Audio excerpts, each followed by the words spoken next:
There are a ton of mistakes you can make as a service provider who is using their client contract to do business, but the one I'm going to touch on in this video is the top mistake that you want to avoid. So keep listening so you make sure you're not making this mistake right now. And if you are, that's totally okay. At least you know so you can fix it.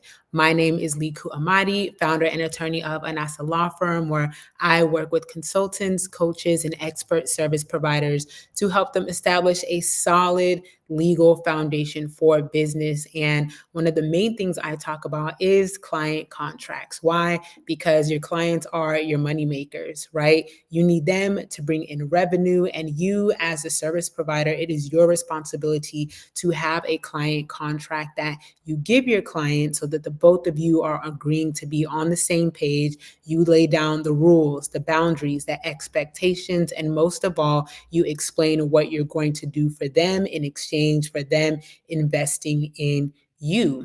And the biggest mistake that you can make when it comes to your client contracts is what you can do, right? It's about what you are providing, the service that you are providing.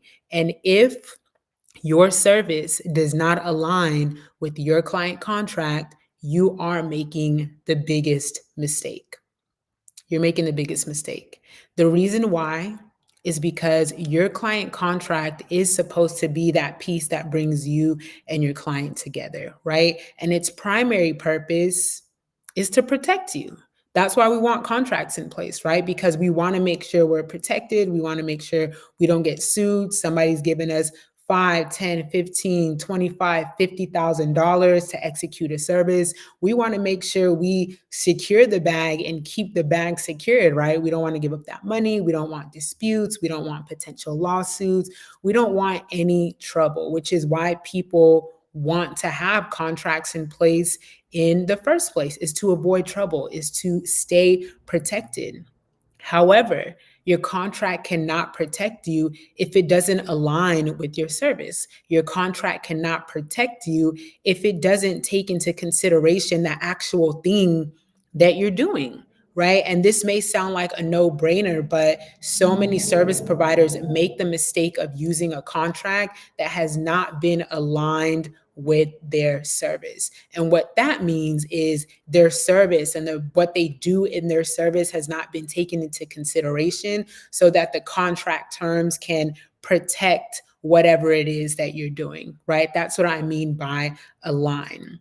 So let's go through a few examples. One of my favorite examples is using private coaching or like one-on-one coaching and group coaching. A lot of people use the same contracts. In fact, I already have a live that talks about the difference between the two and why you shouldn't use the same contract. But anyway, a lot of people use the same contract, and a huge fault about that is if you have a one-on-one coaching program, you take the service out of the contract, you're like, let's delete section 2, right? And you insert your group coaching program, you're like, boom, this looks good.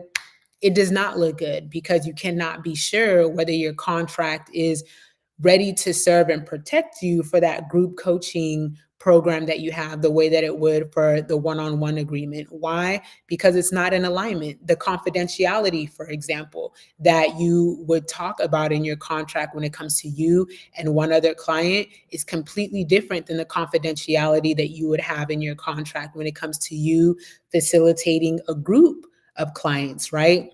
There's the one-to-one aspect where you're talking directly to an individual or a client in that group. There's an aspect of you receiving information from multiple group members at one time. There's the aspect of group members communicating among each other. And because you are the facilitator of that group, you bear some type of responsibility to make sure that those contents and those conversations stay confidential, right?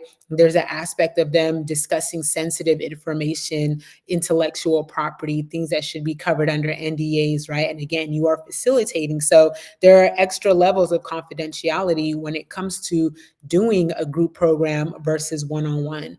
That means that that contract for the group program should cover those extra aspects of confidentiality, right? And the one-on-one contract normally wouldn't cover that because it it doesn't matter. It's not triggered in that scenario. And that's just one example of how a different service in the same contract could, when it's not aligned, could really mess you up and bring you to a point where you're taking unnecessary risks with people's sensitive and confidential information when you really don't have to, when you can have contract terms that protect you. It's almost like you have a big brother or a big cousin whose suit that you borrow for prom, except they're 6 inches taller than you, they're 75 pounds. They weigh 75 pounds more than you, and you're going to prom looking crazy because, yeah, you have a suit. You're supposed to wear a suit to prom. You brought one, you put it on, got the glasses on, got the cologne, but you're looking crazy because the suit isn't aligned to who you are. The suit doesn't fit who you are. Just like a contract needs to fit your service, whatever it is that you're providing or doing for your client, to protect you. If you want to be protected, you need to make sure that the details in what you do are reflected in your contract. Another example is communication, right? If you have communication terms that require you to talk to multiple people, let's say in a consulting environment where you're working among a team, or you're working with a team and there are various deliverables, you need to be able to communicate with certain people to execute your services. That should be in the contract. It shouldn't just be a plain communication statement about, hey, communicate with me via email between the hours of 9 and 4 p.m. Eastern Standard Time, right? There should be a little more detail because those communication terms are going to make it so that the work gets done in a timely manner, so that communication is happening as seamlessly as possible, and so that you can do what you're supposed to do in order for the client to get the return on their investment, right?